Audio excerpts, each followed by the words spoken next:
स्वागत है आपका अपने YouTube channel skies preparation hub पर। तो चलिए आज हम लोग क्लास 10th का जो है 2026 के लिए बिहार बोर्ड के तरफ से जो मॉडल क्वेश्चन पेपर दिया है उसका हम लोग व्याख्यात्मक अध्ययन करेंगे। एक्सप्लेन करके इस तरह से इसका हम लोग अध्ययन करेंगे कि एक क्वेश्चन पेपर से हम पूरे साइंस के इस बार पूछे जाने वाले जितने भी प्रश्न हैं उसको कवर करने का हमारा प्रयास होगा। और इसलिए इसको थोड़ा सा आपको गौर से देखना है एक एक चीज़ को। तो इस बार जो साइंस का जो पैटर्न रहेगा बिहार बोर्ड के द्वारा आप लोगों को 10th क्लास के लिए, तो पूरे पैटर्न को हम लोग ठीक से देखेंगे। क्योंकि आप लोगों का ऐसे भी फर्स्ट जो है अभी तक आप लोग स्कूलिंग एग्ज़ाम दिए हैं और पहली बार आप लोगों का फर्स्ट बोर्ड एग्ज़ाम आपका होने जा रहा है। तो पूरी तरह से अगर आप इसको समझ लेंगे तो समझने के बाद क्या होगा कि आप एग्ज़ाम में किसी प्रकार का गलती नहीं कर पाएंगे। तो आपको जो क्वेश्चन पेपर मिलेगा उसमें सबसे पहले ये बाएं कोना पर आपको प्रश्न पुस्तिका क्रमांक क्वेश्चन बुकलेट सीरियल नंबर, यहाँ पर आपको सीरियल नंबर रहेगा, कुछ अंकों का सीरियल नंबर रहेगा यहाँ पर दिया हुआ। उसके बाद आपका ये माध्यमिक स्कूल परीक्षा 2026 सेकेंडरी स्कूल एग्जामिनेशन 2026 का ये क्या एनुअल एग्ज़ाम के लिए मॉडल क्वेश्चन पेपर है और ये बिहार बोर्ड के द्वारा आपको इसको जारी किया गया है, इस मॉडल क्वेश्चन पेपर को। और इस क्वेश्चन पेपर से हमको ये समझना है कि इसमें जिस तरह से प्रश्नों को पूछा है उसी तरह से आपको साइंस का प्रश्न पत्र इस बार बिहार बोर्ड में होगा, लेकिन सेम क्वेश्चन नहीं रहेगा, क्वेश्चन आपका बदल जाएगा। तो बदलने के बाद आपसे क्या पूछा जा सकता है इस पर हम लोग आज चर्चा करेंगे और सिलेबस भी इससे हमारा लगभग कवर होगा और प्रत्येक प्रश्न पर से रिलेटेड क्या क्या पूछा जा सकता है इस पर भी हम लोग चर्चा करेंगे। तो थोड़ा सा ये आपका इसमें टाइम लगेगा, पाँच छः लेक्चर इसमें लगेगा एक्सप्लेन करने में। PYQ हम लोग बाद में पढ़ेंगे। PYQ जब हम मॉडल सेट कर लेंगे हर सब्जेक्ट का तो PYQ को थोड़ा स्पीड में हम लोग खींचेंगे, तो मॉडल सेट को थोड़ा ध्यान से आप देखिए। तो ये साइंस का और ये कंपलसरी है, इसमें अगर आप फेल तो पूरे एग्जाम में फेल। यहाँ पर आपका प्रश्न पुस्तिका set code question booklet set code रहेगा यहाँ पर। तो कोड में जैसे आपका ABCDEFGH करके ये सब आपके क्वेश्चन बुकलेट का आपको कोड रहेगा। आपका सब्जेक्ट कोड 112 साइंस का होगा। 10th क्लास का जो साइंस है उसका सब्जेक्ट कोड 112 होगा। उसके बाद आपसे कुल प्रश्न जो पूछे जाएंगे इसमें टोटल क्वेश्चंस जो होंगे 138 प्रश्न रहेंगे। आप 138 में आपको 100 प्रश्न जो है ये आपके ऑब्जेक्टिव रहेंगे। ऐसे चर्चा इसमें नीचे हम लोग पढ़ेंगे इसके इंस्ट्रक्शन को कि 100 प्रश्न जो पूछा जाएगा किस प्रकार का पूछा जाएगा। फिर आपको फिजिक्स केमिस्ट्री बायो तीनों से 10-10 प्रश्न यानी 30 प्रश्न आपको लघुत्तरीय होंगे और फिजिक्स केमिस्ट्री और बायोलॉजी तीनों से मिला करके 8 प्रश्न आपके लॉन्ग आंसर टाइप क्वेश्चन होंगे। तो इस तरह से 138 क्वेश्चंस आपके होंगे और ये आपका एग्ज़ाम जो है 2 आवर्स 45 मिनट्स का होगा। साइंस का जो एग्ज़ाम है या 2 घंटा 45 मिनट का होगा। और आपको जो क्वेश्चन पेपर मिलेगा उसमें टोटल 30 पेज होंगे। टोटल प्रिंटेड पेज जो रहेगा वो 30 रहेगा और 80 नंबर का ही आपका एग्ज़ाम होगा। क्योंकि साइंस में 20 नंबर आपको प्रैक्टिकल से मिलेंगे, फिजिक्स केमिस्ट्री बायोलॉजी तीनों के प्रैक्टिकल से मिलेंगे। तो अगर आपको 20 नंबर उधर हम प्रैक्टिकल का देख ले और यहाँ पर अगर हम ऑब्जेक्टिव को पूरी तरह से अगर ध्यान दे दें 5 साल का जो PYQ है उसको पढ़ ले और फिर इस मॉडल सेट के PYQ को ठीक से हम पढ़ ले तो एक भी हमारा PYQ नहीं छूटेगा। तो इस तरह से हम देखेंगे कि 20 जो प्रैक्टिकल है उसमें से 18-19 तक तो आ ही जाता है। तो 18-19 हो गया और इसमें अगर आप 50 आप कर देते हैं या इसमें से कितने का जवाब देना हम देखेंगे यहाँ पर। तो आपका लगभग मान के चलिए कि 70 मार्क्स जो है आपको बड़ी आसानी से मिल जाएंगे। 70 या फिर अगर 10 नंबर कम होगा तो 60 नंबर तो ऐसे ही आ जाएंगे आपके। और उसके बाद जो बचेगा लघुत्तरीय और दीर्घोत्तरीय से आपको आएंगे, तो हम मार्क्स को इसमें पूरा कर सकते हैं। तो देखिए आपको क्या इंस्ट्रक्शन रहेगा आपके एग्ज़ाम के लिए। इंस्ट्रक्शन को ध्यान से आप अभी से ही इसको गौर से समझिएगा ताकि एग्ज़ाम के समय आपको परेशानी नहीं। परीक्षार्थियों के लिए निर्देश, इंस्ट्रक्शंस फॉर द कैंडिडेट्स। अब क्वेश्चन पेपर जो आपको मिलेंगे उसमें आपको जो भी इंस्ट्रक्शन दिया गया है कि किस तरह से आपको क्या भरना है, किस तरह से आपके आंसर आपको देना है, इसके बारे में यहाँ जानकारी दी गई है। तो पहला है, परीक्षार्थी OMR उत्तर पत्रक पर अपना प्रश्न पुस्तिका क्रमांक 10 अंकों का अवश्य लिखे। आपको प्रश्न पुस्तिका जो आपको मिलेगा, क्वेश्चन पेपर जो आपको मिलेगा, उसमें बायां साइड में कोना पर 10 अंक का एक आपको क्या रहेगा, आपको प्रश्न पुस्तिका क्रमांक रहेगा, क्वेश्चन बुकलेट सीरियल नंबर रहेगा 10 डिजिट का। तो उसको आपको किस पर भरना है, जो OMR सीट मिलेगा, OMR ऑप्टिकल मार्क रीडर। यानी इसमें क्या होता है कि ABCD जो आपका ऑप्शन होता है उसमें से जो सही आंसर होता है, जैसे C अगर किसी का आंसर है तो C वाला जो सर्कल है उसको पूरा तरह से उस गोला को हमें भरना पड़ता है। तो उसमें क्या करना होगा कि OMR में जहाँ पर दिया होगा क्वेश्चन बुकलेट सीरियल नंबर भरने के लिए, वहाँ 10 डिजिट का आप क्वेश्चन बुकलेट सीरियल नंबर भरेंगे। दूसरा देखिए इंस्ट्रक्शन, परीक्षार्थी यथासंभव अपने शब्दों में ही उत्तर दें। कोशिश कीजिए कि हर प्रश्न का उत्तर आप अपने शब्द में दीजिए, और अपने शब्द में आप तभी दे पाएंगे जब आप कॉन्सेप्ट को समझिएगा। Candidates are required to give their answers in their own words as far as practicable. तो जितना संभव हो सके परीक्षार्थी अपने भाषा में प्रश्नों का उत्तर देंगे। रटे रटाए से बढ़िया है कि अगर आप कॉन्सेप्ट समझ लीजिए, क्लास को ठीक से देख लीजिए, तो फिर अपने भाषा में आप उन प्रश्नों के उत्तर दे सकते हैं। अब दाहिनी ओर हाशिए पर दिए हुए अंक पूर्णांक निर्दिष्ट करते हैं। अब जो क्वेश्चन पेपर मिलेगा उसमें दाहिने तरफ जो हाशिया रहता है, यानी जिसको हम क्या कहते हैं कि वो जिसको चौथाई बोलते हैं, चौथाई का जो हिस्सा बचा रहता है दाहिने साइड में, तो वहाँ कौन सा प्रश्न किसने अंक कितने अंक का है वो अंक आपको उस पर निर्दिष्ट रहता है। Figures in the right hand margin indicate full marks. यानी राइट हैंड का जो हाशिया होता है प्रश्न के दाहिने तरफ, वहाँ पर कौन सा प्रश्न कितने अंक का है, कितने मार्क्स का है, उतना मार्क्स उतना आपको अंक में लिखा हुआ मिलेगा। चौथा इंस्ट्रक्शन देखिए, प्रश्नों को ध्यानपूर्वक पढ़ने के लिए परीक्षार्थियों को 15 मिनट का अतिरिक्त समय दिया गया है। 15 मिनट 15 मिनट्स आपको एक्स्ट्रा टाइम यहाँ दिया गया है कि आप आराम से प्रश्नों को पढ़ लीजिए। And extra time of 15 minutes has been allotted for the candidates to read the questions carefully. सावधानी पूर्वक क्वेश्चन को पढ़ने के लिए आपको 15 मिनट अतिरिक्त समय दिया गया है। अब पांचवा देखिए क्या है।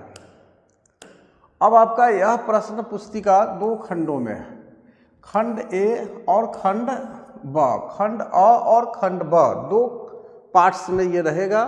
This question booklet is divided into 2 sections.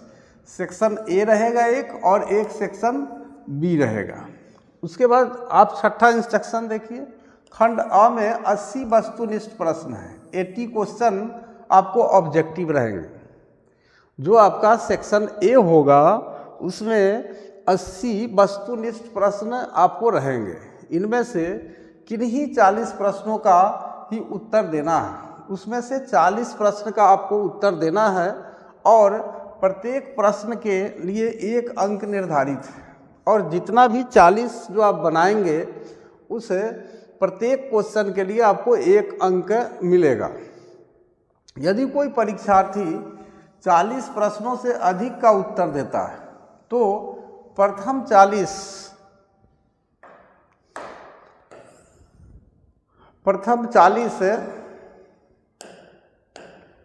प्रश्नों के ही उत्तर का मूल्यांकन होगा। अब एक 80 क्वेश्चन जो दिया गया है उसमें से आपको कोई भी 40 प्रश्न बनाना है।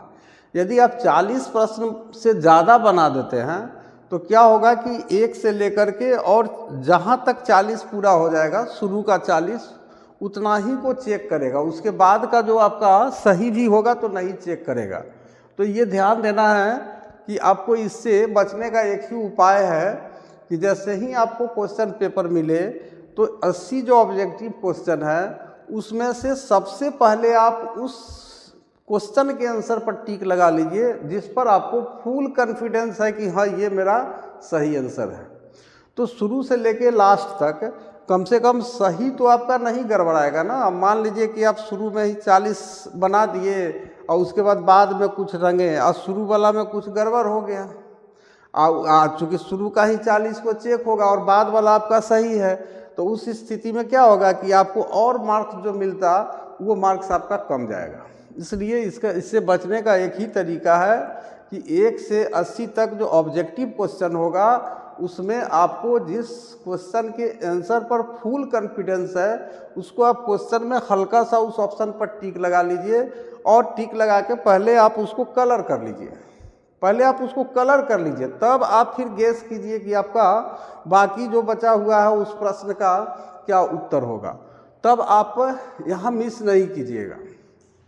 इनका उत्तर देने के लिए उपलब्ध कराए गए OMR उत्तर पत्रक में दिए गए सही विकल्प को नीले/काले यानी ब्लैक और ब्लू बॉल पेन से प्रगाढ़ करें। काला करना है उस गोला को जो भी आंसर होगा। किसी भी प्रकार के व्हाइटनर, उसके बाद तरल पदार्थ यानी मिटाने के लिए कोई लिक्विड वगैरह भी आपको इस्तेमाल नहीं करना है OMR शीट पर। व्हाइटनर यूज नहीं करना है आपको। ब्लेड से भी आपको खुरचना नहीं है OMR शीट को। नाखून से भी आपको अगर गलत हो जाए तो उसको खुरचना नहीं है। तो आप अगर खुरच देंगे तो ये जो आपका OMR शीट है इसको कोई इंसान चेक नहीं करता है। ये ऑप्टिकल मार्क रीडर है। इसको आपको एक इलेक्ट्रॉनिक मशीन जो है आपके इस OMR को चेक करता है और उसके पास ये सेंस नहीं है कि हाँ आपने क्या किया कि उसको नाखून से या ब्लेड से या किसी लिक्विड से या व्हाइटनर से आप उसको मिटा दिए। तो कंप्यूटर को इस बात का क्या ज्ञान है। उसको अगर ठीक से नहीं एडजस्ट होगा उसके सिस्टम में तो क्या होगा, आपका OMR रिजेक्ट हो जाएगा, आपका जो है से पेंडिंग हो जाएगा रिजल्ट। तो इस तरह से ध्यान रखिएगा कि बड़े ही सावधान हो करके और तब आपको क्या करना है कि गोला को भरना है। तो नाखून आदि का OMR उत्तर पत्रक में प्रयोग करना मना है, अन्यथा परीक्षा परिणाम अमान्य होगा। आपका जो रिजल्ट है उसको भी अमान्य किया जा सकता है। अब देखिए in section A there are 80 objective type questions. 80 objective type question होंगे। Out of which 40 questions are to be answered. उनमें से किन्हीं 40 प्रश्नों के उत्तर देना है। Each question carries 1 mark. प्रत्येक प्रश्न के लिए 1 अंक निर्धारित है। If a candidate answers more than 40 questions. यदि कोई परीक्षार्थी 40 से अधिक प्रश्नों के उत्तर देता है then answer of first 40 questions will be evaluated only. तो शुरू के जो 40 प्रश्नों के उत्तर है उन्हीं का मूल्यांकन किया जाएगा। For answering this darken the circle with blue black ball pen. आपको ब्लू और ब्लैक 2 ही कलर के पेन से आप इस सर्कल को डार्कन कर सकते हैं, मतलब आप जो गोला है उसको आप भर सकते हैं। Against the correct option on OMR answer sheet. OMR answer sheet provided to you. आपको जो OMR आंसर शीट प्रोवाइड किया जाएगा, उपलब्ध कराया जाएगा, उसमें जो करेक्ट ऑप्शन होगा उसको ब्लू या ब्लैक पेन से आप उस गोला को क्या करेंगे, भरेंगे, काला करेंगे। Do not use whitener, liquid, blade, nail ETC। आपको वाइटनर नहीं यूज करना है, कोई लिक्विड मिटाने के लिए यूज नहीं करना है, गलत हो जाए तो। ब्लेड से नहीं खुरचना है OMR को, नाखून से भी नहीं खुरचना है। तो इसलिए भरने के पहले आप पूरी तरह से अलर्ट रहेंगे। और हम चूँकि क्यों इसको समझा रहे हैं, क्योंकि आपका पहला बोर्ड एग्ज़ाम है, वहाँ पर आप में नर्वसनेस आ जाता है कि चलो हम हड़बड़ा जाए। हड़बड़ाना नहीं, आपके पास बहुत सफिशिएंट टाइम रहते हैं। बहुत इजी वे में आपको OMR शीट का जो भी रिक्वायरमेंट्स है उसको भरना on OMR answer sheet, otherwise the result will be treated invalid. अगर आप इस तरह का हरकत करते हैं तो आपके जो परिणाम है, आपके जो रिजल्ट है, उसको अमान्य घोषित कर दिया जाएगा। अब 7वां आप इंस्ट्रक्शन देखिए।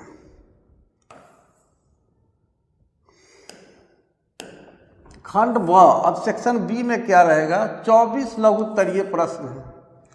24 आपको लघु उत्तरीय प्रश्न रहेंगे। इनमें 8 प्रश्न भौतिक शास्त्र से, 8 प्रश्न रसायन शास्त्र से के एवं 8 प्रश्न जीव विज्ञान के रहेंगे। तो इस तरह से 8 आपका फिजिक्स से, 8 केमिस्ट्री से और 8 बायोलॉजी से क्वेश्चन रहेंगे। 8 किया 24 प्रश्न सेक्शन बी में रहेंगे।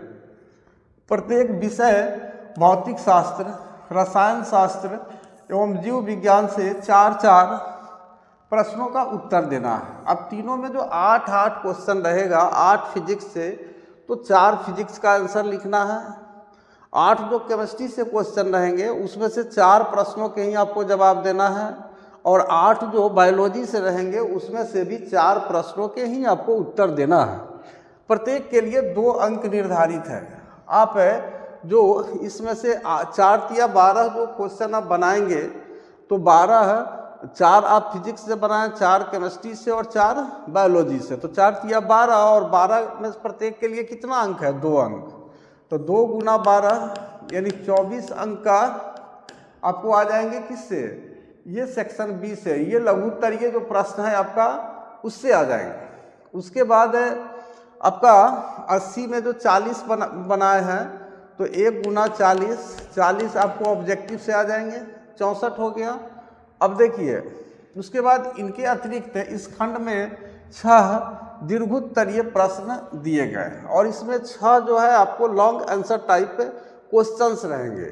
दिन में से प्रत्येक 2 प्रश्न भौतिक शास्त्र के, 2 प्रश्न रसायन शास्त्र के एवं 2 प्रश्न जीव विज्ञान के हैं। तो फिजिक्स, केमिस्ट्री और बायोलॉजी से लॉन्ग का 2-2 क्वेश्चन रहेगा और भौतिक शास्त्र के प्रत्येक दीर्घोत्तरीय प्रश्न के लिए 6 अंक, रसायन शास्त्र एवं जीव विज्ञान के लिए 5-5 अंक निर्धारित है।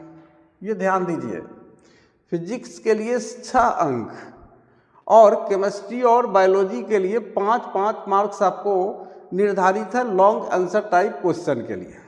तो प्रत्येक विषय भौतिक शास्त्र, रसायन शास्त्र एवं जीव विज्ञान से एक एक प्रश्न का उत्तर देना अनिवार्य है। जो 2 फिजिक्स से रहेगा, 2 केमिस्ट्री से रहेगा और 2 बायोलॉजी से रहेगा लॉन्ग क्वेश्चन।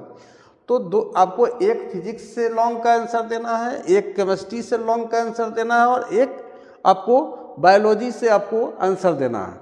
तो फिजिक्स वाला के लिए 6 अंक मिला और 1 क्वेश्चन के लिए, केमिस्ट्री में 5 अंक, बायोलॉजी में 5 अंक। तो 5-5 10 6 16, इस जोड़ देंगे 6 4 10 के शून्य हासिल 1, 4 1 5 2 कितना हो गया 7 1 हासिल 8। 80 मार्क्स आपका इस तरह से पूरा हो जाएगा। अब देखिए in section B English medium वाले, there are 24 short answer type questions. 24 लघु उत्तरीय प्रश्न सेक्शन बी में होंगे। Out of this 8 questions are from physics. इनमें से 8 प्रश्न फिजिक्स के होंगे, 8 क्वेश्चंस आर फ्रॉम केमिस्ट्री, 8 प्रश्न केमिस्ट्री से होंगे एंड 8 आर फ्रॉम बायोलॉजी और 8 क्वेश्चन बायोलॉजी से होंगे। 4 questions are to be answered. 4 प्रश्नों के उत्तर देने हैं फ्रॉम ईच सब्जेक्ट, प्रत्येक विषय से। फिजिक्स से 4, केमिस्ट्री से 4 और बायोलॉजी से 4। ईच क्वेश्चंस कैरीज 2 मार्क्स अब प्रत्येक जो आपको शॉर्ट आंसर टाइप क्वेश्चंस होंगे उसके लिए आपको 2 मार्क्स जो है निर्धारित होंगे, तो 4 तिया 12 दूना 24 मार्क्स का ये होगा। Apart from this there are 6 long answer type questions, और इससे आगे अगर हम देखें तो 6 जो है दीर्घोत्तरीय प्रश्न होंगे, लॉन्ग आंसर टाइप क्वेश्चंस होंगे। 2 questions is from physics, 2 question physics से होंगे, 2 क्वेश्चन केमिस्ट्री से होंगे, और 2 जो लॉन्ग आंसर टाइप क्वेश्चन है वह बायोलॉजी से होंगे। लॉन्ग आंसर टाइप क्वेश्चंस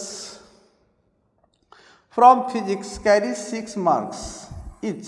अब एक लॉन्ग आंसर टाइप क्वेश्चंस जो फिजिक्स वाला का आप जो आंसर देंगे तो वो 6 मार्क का होगा।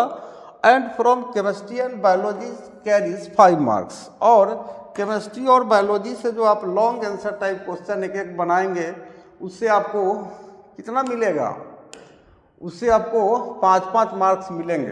तो ये क्लियर हो गया। Answer of 1 question is from physics chemistry and biology is compulsory. अब फिजिक्स केमिस्ट्री बायोलॉजी तीनों में से एक एक लॉन्ग आंसर टाइप क्वेश्चन का रिप्लाई देना हमारे लिए कंपल्सरी है। अब देखिए 8वां, किसी प्रकार के इलेक्ट्रॉनिक उपकरण का प्रयोग पूर्णतया वर्जित है। Use of any electronic appliances is strictly prohibited. आप किसी प्रकार का घड़ी हो गया, उसके बाद आपको कैलकुलेटर हो गया, या किसी भी प्रकार का जो इलेक्ट्रॉनिक अप्लायंसेज है, जो विद्युतीय उपकरण है, उसको आप ले करके एग्ज़ाम सेंटर में नहीं जा सकते। मोबाइल वगैरह इसका अलाउ नहीं है, ये ध्यान में रखिएगा। 8वां इंस्ट्रक्शन के बाद देखिए नेक्स्ट, अब यहाँ से हमारा क्वेश्चन पेपर स्टार्ट हो जाता है। सेक्शन ए देखते हैं कितना निकलता है। 4-5 क्वेश्चन भी आज निकलेगा, क्योंकि इंस्ट्रक्शन में टाइम गया है, तो फिर आगे हम लोग इसको देखेंगे। खंड अ का देखिए सेक्शन ए, वस्तुनिष्ठ प्रश्न ऑब्जेक्टिव टाइप क्वेश्चंस। बिल्कुल इसी तरह से आपका एग्जाम में भी जो क्वेश्चन पेपर रहेगा उसमें भी इंस्ट्रक्शन इसी तरह से रहेगा, सिर्फ ये चेंज हो जाएगा, क्वेश्चन आपका चेंज हो जाएगा। तो प्रश्न संख्या 1 से 80 तक वस्तुनिष्ठ प्रश्न है। इनमें से किन्हीं 40 प्रश्नों का उत्तर देना है। प्रत्येक प्रश्न के साथ 4 विकल्प दिए गए हैं। प्रत्येक क्वेश्चन के लिए 1, 2, 3, 4 ऑप्शन दिया गया है, जिनमें से एक सही है। अपने द्वारा चुने गए सही विकल्प को OMR शीट पर चिन्हित करें। आप इसमें से जो आपका आंसर होगा, आपको साथ में क्वेश्चन पेपर के साथ जो आपको OMR शीट मिलेगा उस पर जो, अगर इसका आंसर सी होगा तो हम क्या करेंगे कि सी वाला जो सर्कल है उसको हम ब्लैक या ब्लू पेन से काला करेंगे। और यहाँ देखिए राइट साइड में हाशिया पर दिया हुआ है कि प्रत्येक 40 जो प्रश्न बनाएंगे, प्रत्येक प्रश्न में 1 मार्क्स आपको मिलेंगे। Question number 1 to 80 are of objective type. प्रश्न संख्या 1 से 80 तक वस्तुनिष्ठ प्रश्न होंगे। आंसर्स एनी 40 क्वेश्चन, उनमें से किसी 40 प्रश्न का उत्तर देना है। ईच क्वेश्चन हैज 4 ऑप्शन, प्रत्येक प्रश्न के 4 विकल्प होंगे। Out of which only 1 is correct, उन 4 में से सिर्फ 1 ऑप्शन सही होगा, करेक्ट होगा। You have to mark your selected option on the OMR sheet. आपको जो OMR शीट मिलेगा उसमें जो करेक्ट आंसर होगा, जो आपका सेलेक्टेड ऑप्शन होगा, उसको क्या करना है कि डार्कन करना है ब्लैक या ब्लू पेन से। चलिए हमारा फर्स्ट क्वेश्चन को देखिए।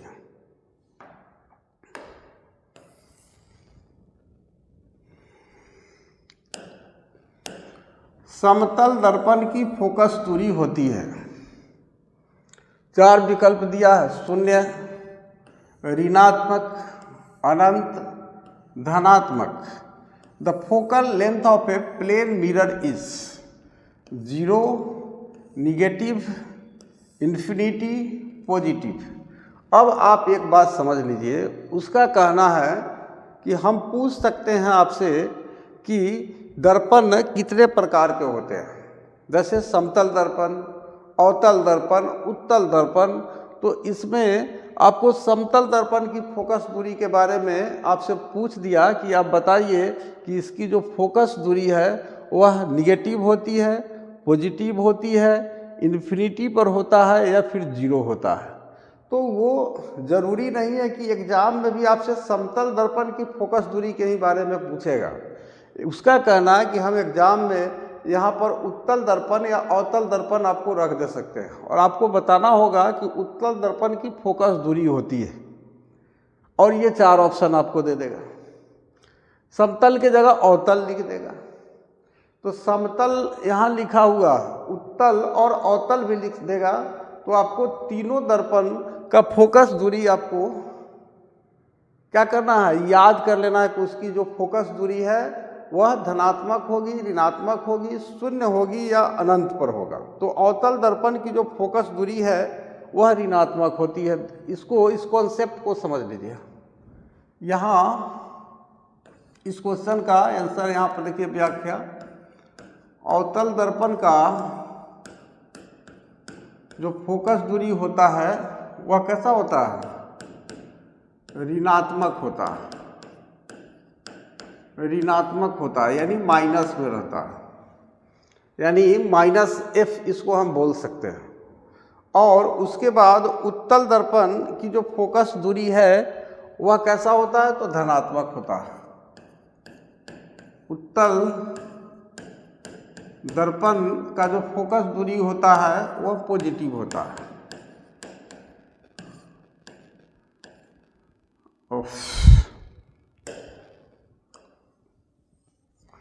फोकस दूरी के चिन्ह से आपको क्वेश्चन पूछेगा, ये कन्फर्म रहिए, एग्जाम में आ जाएगा। तो फिर बाद में आप हमको कहिएगा कि हाँ सर हम ये कर दिए, धनात्मक होता है। तो मान लीजिए कि जैसे आपको अवतल दर्पण का जो फोकस दूरी है वह दर्पण के बाईं ओर होता है और उत्तल दर्पण का जो फोकस दूरी है दर्पण के दाईं ओर होता है। तो दर्पण के दाईं ओर जो भी होते हैं, अगर बस आपको प्रतिबिंब है या फिर फोकस दूरी है, तो वो सब आपको दाईं ओर वाला धनात्मक होगा, पॉजिटिव होगा। और दर्पण के बाईं ओर अगर वस्तु है, उसके बाद आपका कह सकते हैं कि फोकस दूरी है, तो बाईं ओर वाला टोटल का टोटल माइनस होता है। तो यहाँ सिंपली याद रखिए कि अवतल दर्पण की फोकस दूरी दर्पण के बाईं ओर होती है और वह ऋणात्मक होता है। उत्तल दर्पण की फोकस दूरी दर्पण के दाईं ओर होती है और धनात्मक होता है। और यहाँ क्वेश्चन है समतल दर्पण की फोकस दूरी, तो इसका फोकस दूरी अनंत पर होता है। इसका फोकस दूरी कहाँ होता है, अनंत पर होता है। ये सही आंसर हो गया और इसकी ये व्याख्या हो गया। इससे ज़्यादा पूछने की संभावना पहले प्रश्न के पैटर्न पर नहीं है, इसको ध्यान में रखिएगा। दूसरे क्वेश्चन की तरफ हम चलते हैं।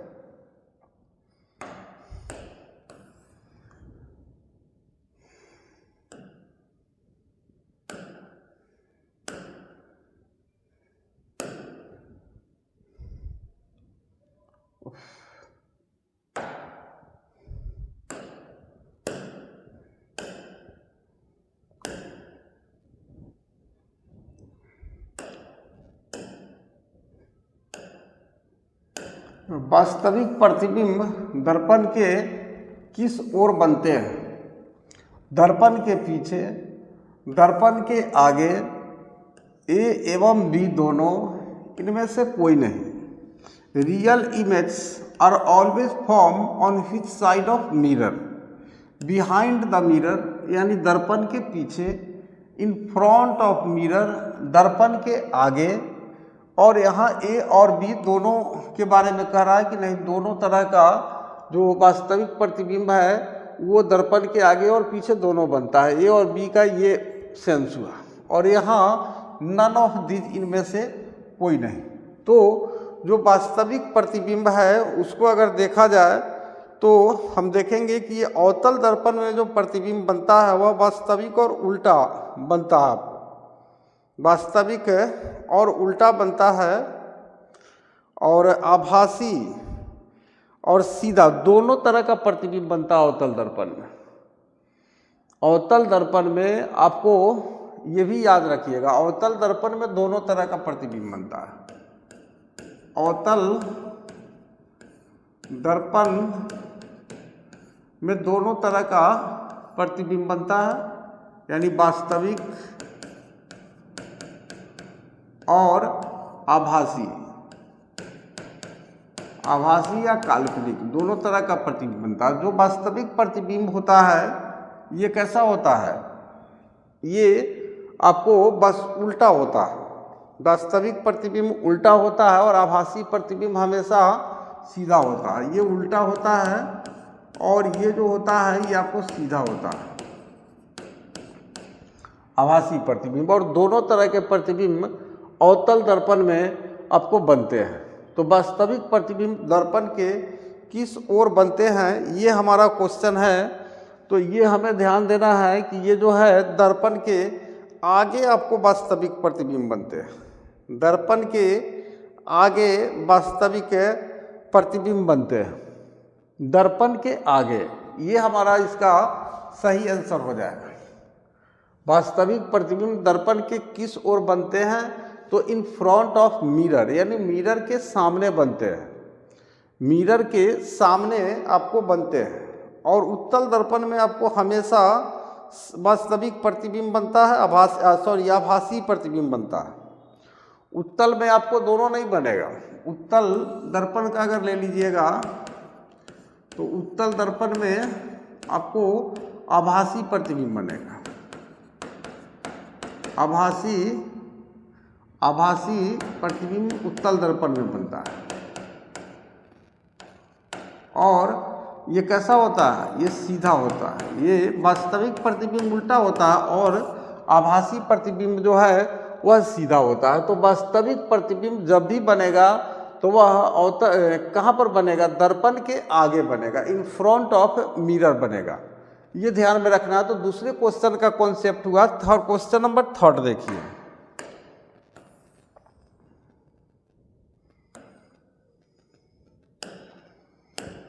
यदि आपतन कोण 30 डिग्री हो तो परावर्तित किरण एवं आपतित किरण के बीच कोण होगा 30 degree, 15 degree, 120 degree, 60 degree. If the angle of incidence is 30 degree, then the angle between reflected ray and incident ray will be 30 degree, 15 degree, 120 degree, 60 degree। अब ये इसको समझिए कि यदि आपतन कोण, जैसे हम कोई यहाँ पर मिरर ले लेते हैं, जैसे हम यहाँ प्लेन मिरर ही यहाँ पर ले लेते हैं, प्लेन मिरर ही यहाँ लेकर के इसको समझने का प्रयास करते हैं। आपतन कोण जानते हैं कि किसी प्रकाश स्रोत से निकलकर दर्पण पर आने वाली जो किरण है इसको क्या कहते हैं, इसको आपतित किरण कहते हैं। ये इंसिडेंट रे है, इसको हम इंसिडेंट रे इसको बोल सकते हैं। अब ये दर्पण से रिफ्लेक्ट होगी और रिफ्लेक्ट होने के बाद इस डायरेक्शन में जाएगी परावर्तन के बाद, ये रिफ्लेक्टेड रे है। रिफ्लेक्टेड रे या इसको हम परावर्तित किरण कह सकते हैं, रिफ्लेक्टेड रे या परावर्तित किरण कह सकते हैं। अब जो ये आपतित किरण है और ये परावर्तित किरण है इसके बीच ये जो डाला गया, इसको सीधा खींचना,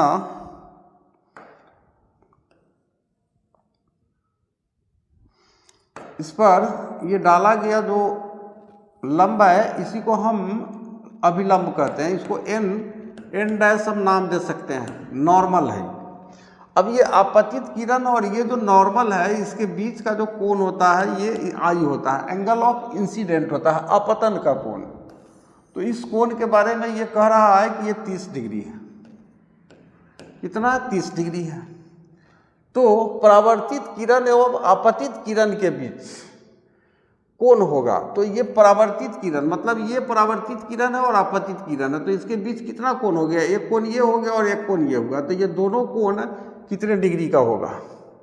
तो यहाँ पर अगर हम देखें तो जो थर्ड क्वेश्चन है इसका सीधा सा ये जवाब होगा कि हम लोग अगर परावर्तन का नियम पढ़े, लॉज ऑफ रिफ्लेक्शन पढ़े, परावर्तन के नियम, परावर्तन के नियम को यदि हम देखें तो हम गौर करेंगे कि पहला नियम क्या है कि आपतित किरण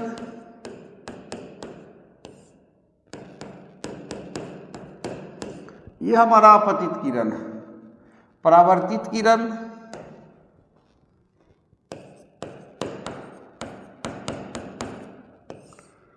परावर्तित किरण और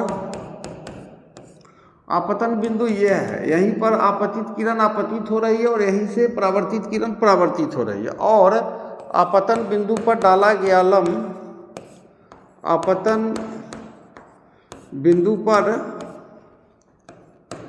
डाला गया लंब, ये कितना हो गया, 3 हो गया, एक आपतित किरण, एक परावर्तित किरण और एक हो गया आपतन बिंदु पर डाला गया लंब। आपतित किरण, परावर्तित किरण और आपतन बिंदु पर डाला गया लंब, ये तीनों लंब, तीनों क्या होते हैं, एक ही समतल में होते हैं, एक ही समतल में होते हैं। All are in a plane, एक ही समतल में होते हैं, ये परावर्तन का पहला नियम है। और परावर्तन के 2 नियम है, तो दूसरा नियम है कि आपतन कोण और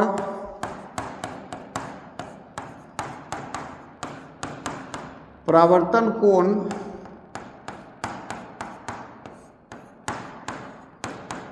सदैव बराबर होते हैं। और ये याद नहीं रहे तो लिख दीजिए, इसी को हम अर्थात करके लिख सकते हैं। अर्थात आपतन कोण को हम क्या लिखेंगे, कोण आई बराबर कोण आर, ऐसे भी हम इसको लिख सकते हैं। तो आपतन कोण किसको कहते हैं, आपतित किरण और अभिलंब के बीच के कोण को आपतन कोण कहते हैं, और परावर्तित किरण और अभिलंब के बीच के कोण को परावर्तन कोण कहते हैं। तो परावर्तन कोण हमारा एंगल ऑफ रिफ्लेक्शन होता है, आर से इसको हम डिनोट करते हैं। तो यहाँ यदि क्वेश्चन पर अब चलिए, यदि आपतन कोण ये 30 डिग्री का है, तो ये आपतित किरण मतलब यहाँ, और ये परावर्तित किरण ये है और आपतित किरण ये है, तो इस दोनों के बीच ये कोण और ये कोण दोनों बन रहा है। तो इसके बीच के जो कोण होते हैं वह कितने डिग्री के होते हैं। तो हमने परावर्तन के नियम से देखा कि आपतन कोण और परावर्तन कोण सदैव बराबर होते हैं। तो आपतन कोण अगर 30 डिग्री के है तो ये कितना हो जाएगा, और परावर्तन कोण कितने डिग्री का होगा, 30 डिग्री का। तो ये आपतित और परावर्तित किरण के बीच का कोण कितना हो जाएगा, 30 + 30 हो जाएगा। यानी हम कह सकते हैं 30 डिग्री ये हो गया, और ये भी तो 30 है, 30 डिग्री, तो 30 कितना हो गया, 60 डिग्री। तो इस तरह से ये 60 डिग्री हमारा सही आंसर हो जाएगा। ये 60 डिग्री, 60 डिग्री इसका आंसर होगा। तो ये आपको परावर्तन का नियम भी समझना होगा, और इस पूरे आप इसको आप समझ सकते हैं। दूसरी चीज़ कि यहाँ अगर हम देखें ऐसे भी कि यदि कोई किरण, अगर इसको हम किरण मान लेते हैं, यदि कोई किरण किसी रेखा पर आधारित हो, तो इस प्रकार बने दो जो आसन्न कोण है, एक इधर वाला और इधर वाला, दोनों का योग कितना होता है, 180 डिग्री होता है। तो इधर वाला 90 डिग्री है चूँकि ये नॉर्मल है, और इधर वाला भी 90 है, तो 90 180 हो गया। तो ये बताइए कि जब यहाँ से यहाँ तक, मतलब इसको यहाँ ये पूरा अगर 90 है और इसमें अगर 30 है तो कितना हो गया, 60 हो गया। तो यहाँ उसी तरह से अगर यहाँ से यहाँ तक 90 है तो ये कितना हो गया, ये अगर 30 है तो ये कितना हो गया, 60 हो गया। तो इस तरह से 30-30 आपतित और परावर्तित के बीच कितना हो गया, 30-30 60 डिग्री का कोण बन गया। तो दोनों हिसाब से अगर हमें परावर्तन का नियम अगर समझ में आए तो हम दोनों हिसाब से इस तरह के प्रश्नों को सॉल्व कर सकते हैं। इसमें इससे ज़्यादा कुछ घुमा नहीं सकता है, जितनी बात आपको हमने बता दिया। नेक्स्ट क्वेश्चन का एक्सप्लेनेशन देखिए। आज 5 ही करेंगे क्योंकि इंस्ट्रक्शन में हमारा टाइम बीता है। उसके बाद आप आगे इसको पढ़ेंगे क्योंकि कॉन्सेप्ट साथ में लेके चल रहे हैं ताकि आपका सिलेबस नहीं छूटे। देखिए, एक दर्पण पर आपतित प्रकाश की चाल c है तो परावर्तित प्रकाश की चाल होगी। अब यहाँ दे रहा c/2 आधा, c/3 यानी जितना स्पीड से आपतित हुआ था उसका तिहाई हो जाएगा परावर्तित प्रकाश की चाल।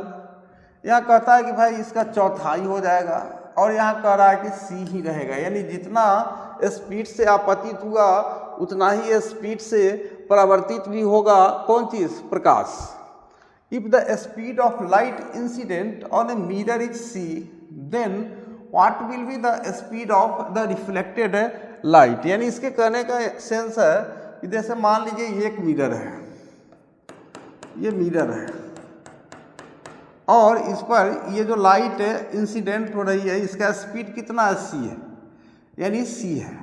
तो यहाँ से जब ये रिफ्लेक्ट होकर के जाएगी तो इसका स्पीड कितना होगा, इसका स्पीड कितना होगा। तो इसका अगर c है तो एक चीज़ है कि हम जानते हैं कि जब लाइट का जो वेलोसिटी होता है, जो स्पीड ऑफ लाइट होता है, वह मीडियम चेंज होने पर ही घटता और बढ़ता है। तो यहाँ चूँकि जिस मीडियम में यह इंसिडेंट रे आया, ये इंसिडेंट लाइट आया, उसी मीडियम में यानी सेम मीडियम में यह रिफ्लेक्ट हो रहा है। तो उस स्थिति में क्या होगा कि सेम मीडियम में जो वेलोसिटी ऑफ लाइट है, स्पीड ऑफ लाइट है, वो सेम रहता है। तो इसलिए एक दर्पण पर आपतित प्रकाश की चाल c है तो परावर्तित प्रकाश की चाल क्या होगी, वो भी c ही होगा। तो इस तरह से इसका आंसर c हो गया। ये c को आप करेक्ट कर लीजिएगा, ये वाला c हो गया। अब इसमें तीन जो मीडियम है उसमें हमारे समझ से जो स्पीड ऑफ लाइट है उसको आप लोगों को याद कर लेना चाहिए और ऐसे उस क्वेश्चन का कॉन्सेप्ट आएगा तो उसको हम क्लियर करेंगे। अब क्वेश्चन नंबर 5 देखिए।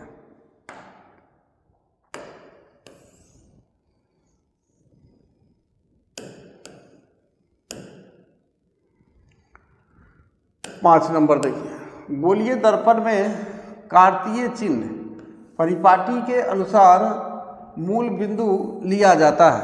फोकस पर, ध्रुव, वक्रता केंद्र पर, ध्रुव पर और इनमें से कोई नहीं। In a spherical mirror according to the Cartesian sign convention the origin is taken as on focus at the center of curvature at the pole, none of this। अब एक चीज़ आप समझिए कि यहाँ पर स्फेरिकल मिरर की बात कर रहा है, गोलीय दर्पण की बात कर रहा है। तो हम जान रहे हैं कि अवतल दर्पण और उत्तल दर्पण गोलीय दर्पण का ही एक भाग है। तो यदि हम उसके अगर देखें कि उसमें हमें प्लस और माइनस का जो चिन्ह लेना है तो उस चिन्ह को लेने की जो परिपाटी है उसमें मूल बिंदु किसको माना जाता है। तो जैसे मान लीजिए हम यहाँ पर एक दर्पण ले रहे हैं, जैसे अवतल दर्पण ही आप ले लीजिए, ये हो गया। तो आप जान रहे हैं कि ये किसी खोखले गोले का क्या है, एक भाग है। तो इसका एक सेंटर होगा, यही वक्रता केंद्र होगा। तो वक्रता केंद्र और दर्पण के बीच खींची गई जो ये रेखा है इसको हम प्रिंसिपल एक्सिस या मुख्य अक्ष कहते हैं, मुख्य अक्ष कहते हैं। तो ये मुख्य अक्ष दर्पण को जिस बिंदु पर काटती है वह क्या होता है, दर्पण का मध्य बिंदु होता है, ये मध्य बिंदु होता है। और इसी बिंदु से इसको हम पोल कहते हैं, ध्रुव कहते हैं, इसी को दर्पण का ध्रुव कहते हैं। और इससे जो लेफ्ट साइड में रहता है, बाईं ओर अगर है वस्तु है या फोकस दूरी है या वक्रता त्रिज्या है तो वो सब माइनस में होता है। और इस बिंदु से दाहिने तरफ जो भी होता है, जैसे प्रतिबिंब हो गया, फिर फोकस दूरी हो गया, तो वो सब क्या होता है, धनात्मक होता है, पॉजिटिव होता है। तो ये जो हमारा कार्तीय चिन्ह परिपाटी है, जो कार्टेशियन साइन कन्वेंशन है, according to cartesian sign convention the origin is taken, जो ओरिजिन है वह इस दर्पण के ध्रुव से लिया जाता है। किस पर, ध्रुव पर लिया जाता है। तो ध्रुव वाला हमारा करेक्ट आंसर हो जाएगा, ये करेक्ट आंसर हो जाएगा। एट द पोल, इस ध्रुव को ही मूल बिंदु के रूप में लिया जाता है। जो ओरिजिन है उसके रूप में हम किसको लेते हैं, पोल को लेते हैं, दर्पण के मध्य बिंदु को दर्पण का ध्रुव कहते हैं।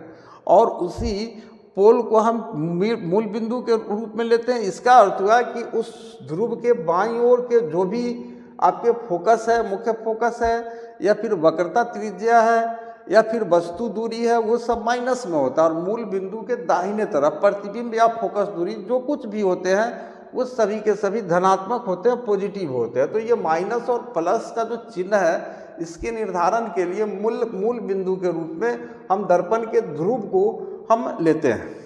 उसके बाद चलिए नेक्स्ट क्वेश्चन एक और देख लेते हैं, 6 नंबर।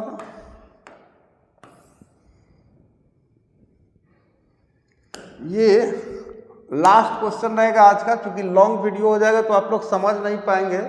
ये लास्ट है आपका। जब प्रकाश सघन से विरल माध्यम में जाता है तो उसकी गति बढ़ती है, घटती है, समान रहती है, इनमें से कोई नहीं। When light travels from denser to rarer medium, its speed increases, decreases, remains same, none of this। यहाँ आप देख रहे हैं कि सघन से विरल माध्यम में जाता है, मतलब कि डेंसर टू रेयरर मीडियम में जाता है। तो डेंसर मीडियम में क्या होता है कि जो स्पीड ऑफ लाइट होता है वो क्या होता है, वो कम होता है। और जो रेयरर मीडियम होता है, जैसे मान लीजिए कि यहाँ पर हम हवा से लाइट चला, हवा या वैक्यूम हम ले सकते हैं। वैक्यूम का मतलब निर्वात, जहाँ हवा भी नहीं होता। यहाँ से आपको लाइट चला और लाइट जो ये जा रही है ये अब आगे जा कर के इसको पानी से गुजरना पड़ रहा है। तो ये हवा में जो ये लाइट का जो स्पीड होगा उससे कम जाएगा पानी में। यहाँ के बाद ये मान लीजिए कि ये पानी में है, अब इस लाइट को क्रॉस करना पड़ रहा। पहले ये हवा में क्रॉस कर रहा था, अब ये लाइट को पानी में क्रॉस करना पड़ रहा। अब ये लाइट का जो स्पीड है वो घट जाएगा। और मान लीजिए कि अब इसको पार किया और इसको पार करने के बाद फिर इसको हवा मिल गया, तो फिर ये क्या होगा, इसका स्पीड बढ़ जाएगा। यानी ये सघन माध्यम है, घना माध्यम है और ये विरल माध्यम है।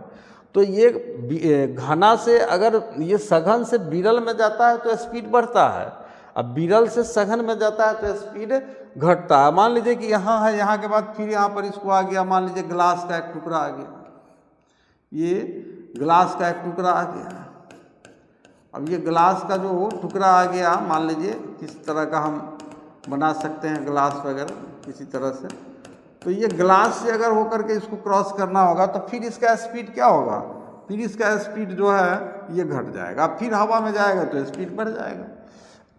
तो इस तरह से हमें ध्यान देना है कि जब सघन यानी किसी घना माध्यम से विरल यानी कम घना माध्यम में जब प्रकाश ट्रेवल्स करती है तो क्या होता है, उसका जो स्पीड है, उसकी जो गति है वो बढ़ जाती है। जब सघन से विरल में जाती है तो बढ़ती है, इंक्रीजेज इसका सही आंसर हो जाएगा। और इसमें हम तीनों मीडियम में हमको प्रकाश का वेग याद रखना है। हवा या निर्वात में प्रकाश की चाल या प्रकाश का वेग भी लिख सकते हैं। ये होगा 3 × 10⁸ मीटर प्रति सेकंड, या इसको हम 3 लाख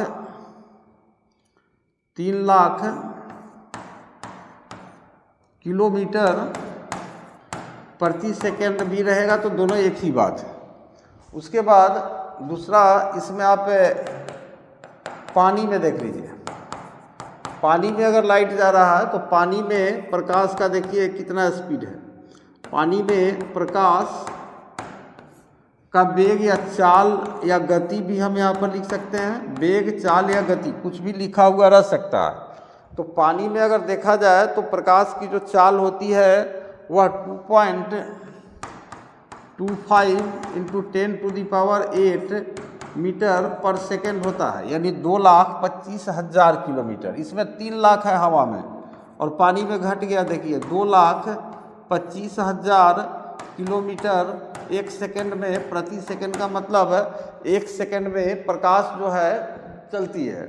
उसके बाद शीशा में आप कांच में ले सकते हैं, ग्लास में, कांच में प्रकाश का वेग या चाल या गति भी हम यहाँ पर ले सकते हैं। तो कांच में सबसे कम होता है, यानी 2 × 10⁸ मीटर पर सेकेंड होता है, यानी हम 2 लाख किलोमीटर